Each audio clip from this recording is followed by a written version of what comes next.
Drew here with Influence Trainer. Hope you're having a fantastic day going live here today. Going to have some fun with going live. It's always fun to kind of jump in there and not be able to edit out anything. Oh, I see my screen in the background is flipped. So I might as well turn that off because that's not going to work for us today. Do that number.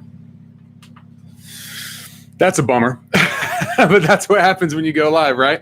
Is you test things out in other systems and they work, and with this it didn't work. So live and learn. But hey, I'm here at home. Wanted to tell you I'm in my home office, and just like that, at any moment we could have a dog bark in the background. That's what happens when you go live from home. We have 3 ridiculously large dogs. They're still puppies right now, but they're Great Pyrenees, and so I must have scared one of them with my talking. But anyways, we're gonna press through. I'm gonna talk about the secret to having influence, and specifically, I could add a little addition to that: the secret to having influence in the workplace. And if you've been watching my videos before, you know that I like to mix the best practices with the best research, and I feel like that's where we can take both of those, the best practices and the best research, and we can make a plan going forward. And so I want to share with you a couple of articles, and I do have the links in the description. So there's a great Harvard Business Review article down here, and it talks about influence, and these gentlemen did some research of 1,000 high-performing leaders in 17 countries in multiple industries. And they came up with 4 key elements, 4 key characteristics of high-performing, influential people. And so I think they titled the article "How to Master the Art of Influence," but I have the link below and you can check it out. But they have 4 things. I'm going to share those with you, and then I'm going to share with you really the inspiration for this video from another video. But first, let me hit these 4. So the 4 areas that they talk about, if you want to know the secret to having influence in the workplace, whether you're a leader, whether you're a sales professional, whether you're just another team member, that you want to increase your influence, because we talk about it all the time. Influence is not about a title. It's not about having a specific title. You don't have to have a title of a leader to be influential in your organization. And so I like to say, if you have something to say, something to sell, or something big to do, you've got to increase your influence. There's no point in having an opinion if nobody cares, right? There's no point in having a product to sell if nobody buys it, if you can't influence the outcome. And there's no point in having something significant that you want to do, some big dream, some big idea that you want to do, if you can't get others to follow along with you in doing that thing that you want to do. So that's why we want to increase our influence. Now, let me give this caveat. I'm going to boil this all down into one key theme at the end of this video. But I have to say this. You came here looking for the secret to increasing your influence. And unfortunately, most people that watch this video, they're looking for an easy way, a hack, a way that they can easily navigate and become more influential in their organization.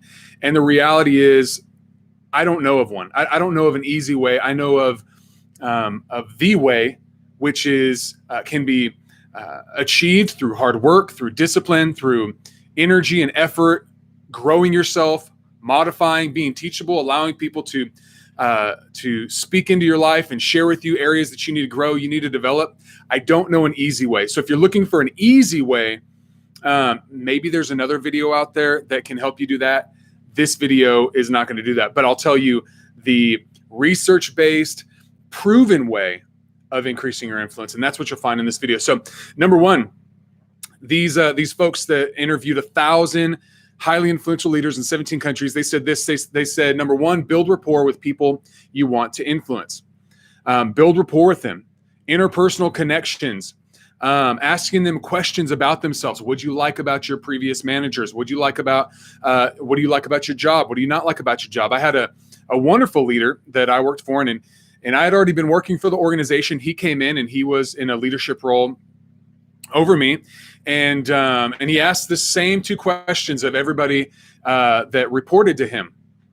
And he said, what do you love about your job? And that was kind of just a conversation starter and him getting to know us. And then the second question was, what do you hate about your job? And at that time, I had to, in my job, I was very young, and I had to like report a log of everything that I had done. And I just felt like, man, I was a salaried employee, and I felt like they didn't really trust me. If I have to fill out a log sheet of everything that I've done, then I feel like you don't really trust me, and that's kind of hard for me. So anyways, I said, I really hate doing that. He said, fine, you're done. You don't have to do it anymore. It's like, really? He said, yeah. Instantly built rapport with me, right? It was fantastic. So you might want to try that out if you're coming into a new organization, or maybe at an existing organization and you want to build rapport with your team. Number 2, what they recommend, 1,000 leaders, 17 countries, different industries. They said become an active listener rather than a transmitter. So sit there, listen to people. Very, very similar to building rapport, is being that active listener. People want to be led by people they like, but that does not mean that you should become everyone's friend, is what this talks about. And as a manager, to be liked is to be concerned, engaged, and empathetic to your team's needs as their leader, not as their friend. So interesting, but you want to be that active listener. You want to be able to understand what's going on in the organization, what they're working with, and be able to connect with them in that way. The third thing that you have to do is, based on this article, is commit to your team. So why should they, and this article talks about this, why should they commit to you if you aren't committed to them? If you're just looking towards that next thing, you're like, hey, I just want to get a win here. This is a means to an end. I'm going to do good in this department so I can move on. If they feel that, now you might have bigger dreams. Hopefully you do. I talk about that all the time on this channel. But be all in where you're at. Be all in on the team that you're at, on the team that you're leading. Maybe you feel like you could lead more people. Okay, prove it by doing wonderfully with the team that you have in front of you. So commit to your team. Number 4, you want to be focused and set an excellent example. So this is the age-old, people do what people see, monkey do, you know. So you want to set that good example, whatever you're looking for.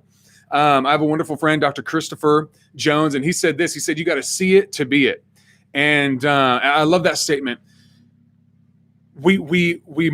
We learn from what we see others doing, and then we model that behavior. I encourage you to do that. Find a mentor, model their behavior. If they're successful in the area that you want to be successful in, model what they do. And that's really what I'm talking about in these articles here. These are highly influential people, and we want to model what they are doing, what's working in their life. We want to take that into our own life and model that same activity. Well, the same is true with your team. Model the activity and the example that you're looking for. All right, let me scroll down now.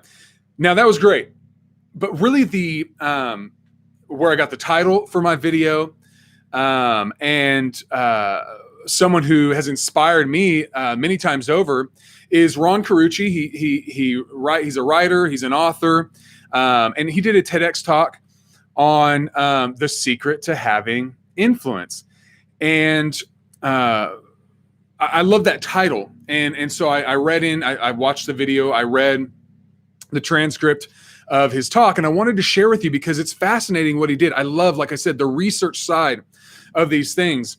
Over 10 years, Ron interviewed and studied 2,700 leaders because and executives, because 50%, and we've known this for years, 50% of executives will fail. They won't, after 18 months, they will no longer be in that role, and not by their choice. They'll be fired after 18 months. 50% right out of the gate. So first time executives, you got a 50-50 chance. So he works with executives, Ron does, and he wanted to increase those numbers, right? It's good for business if you can figure out how to increase those numbers. So he did this study, and they found that there were 4 consistent patterns that exemplary people in these positions of influence did. And the first one was they call context. So these folks were remarkably astute at reading the environment around them. So they were watchers, right? They looked at the situation. They were interested. John Maxwell has a great saying. He says, be interested to be interesting. When you're interested in other people, you're interested in how they think, you're interested in how they work, how they make decisions, how the organization works, not just coming in and assigning and saying, I've got the plan, I've got the ideas, this is what we need to do. I coach people. So that's what I do. And coaching is very different than consulting, right? Consulting, many times you're coming in and you're saying, here, I have a process, I have a plan, or even in training, hey, here's a thing that you need to do. And when I do trainings, I'm very much about, hey, here's a proven pathway, do this. Prescribing, right? But in the coaching relationship, you're asking questions and you're helping people come to their own conclusions. Now, this is so efficient. And one of my mentors says, Tony Ford says, so elegant of an approach, because instead of dealing with things that maybe do not pertain to the organization, do not pertain to the individual that you're working with, maybe they're lessons they've already learned, maybe it's lessons that they aren't ready to learn yet. Instead, with coaching, you're asking questions, you're being interested, and you're filling out the context of the situation. And through that process, you're helping them come to their own conclusions of what would be best for the organization. Coaching is a process. It's not a training. And so anyways, the same thing is true with these highly influential, successful executives is they tried to find the context first. Number two is breadth. Breadth was the second thing they found. They said successful leaders have the amazing capacity to see how all the pieces and parts of their organization fit together.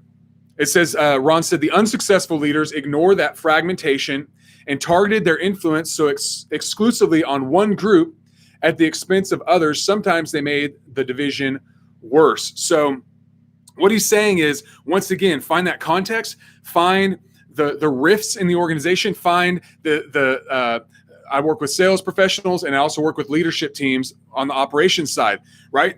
Those many times can be in conflict with one another because sales says, why is operations asking me to do all this thing that's not within my job description? Why can't they just deliver on the promises I'm making? And operations is saying, why are you promising things that we can't deliver on? And so you have that problem. Those are rifts in the organization. And instead of coming in, maybe a leader was a sales professional beforehand, so they have this bend, they have this leaning towards the sales team, and they want to champion sales. And they say, if we just get sales, everything else will work itself out. Well, they neglect the operations side. That is a big mistake. And that would be the opposite of what Ron is talking about in having that breadth, having that understanding of the entire organization and trying to mend those problem areas. All right.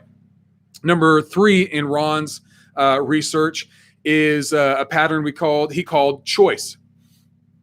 And this is just that they were able to make the final decision. Too many leaders that I work with on a regular basis, they want to be friends with the team. And you can't be a friend first and be a leader. You can be a leader and be a friend, but you can't be a friend and a leader. You've got to be the leader first and recognize that is the role you're in. That's what you've been assigned to do. Whoever your leader is, whoever the stockholders are in your particular organization, they asked you to be in that role so that you could lead the organization, not so you could be friends with everybody else. They want you to be friendly, great, that's fine. But you've got to be able to make the decisions, the hard decisions, and not say yes to everything, but be able to say no when necessary. And then the final pattern that Ron found was connection. And he says the leaders who ultimately thrived were the ones everybody wanted to be around. They were respected incredibly. They were relationship builders. Now, let me boil this down. So I told you I would take all of this research, all of this information, and I would boil it down. I want to boil it down to one theme throughout. And I could probably hit all 8 of these points and make them fit. But let me do the ones that are just really easy to fit into this theme. So building rapport, focus on your team, committing to your team, context, understand the context, what Ron was talking about, breadth of the organization, the bigger picture, and how things can fit together, and then finally connection. The theme throughout all 6 of those is connecting with others. It's about connecting with the people across the table from you. And John Maxwell says this. I think he sums it up best. That was the quote I had on the screen that obviously I had it backwards. He says this. He says, connecting increases your influence in every situation. Connecting increases your influence in every situation. So I want to challenge you. If you're going to do one thing based on this video, if you're in a leadership role, if you're in a sales role, if you're on a team and you want to increase your influence, work on connecting with the other people across the table from you. Find out what's in it for them. And if you can solve that problem, if you can answer that question, find out what's in it for the people across the table from you, you will automatically increase your influence. Well, I better go. It sounds like the dogs are moving around some more. And so I better go. But hey, if you like this video, give it a like. If you like Great Pyrenees dogs, give this video a like. And subscribe to the channel. And I want to create more fantastic content like this. So if you like and subscribe, it's only going to pump out this information to more people so that we can reach more people with this content. Thank you so much. And I will see you on the next video.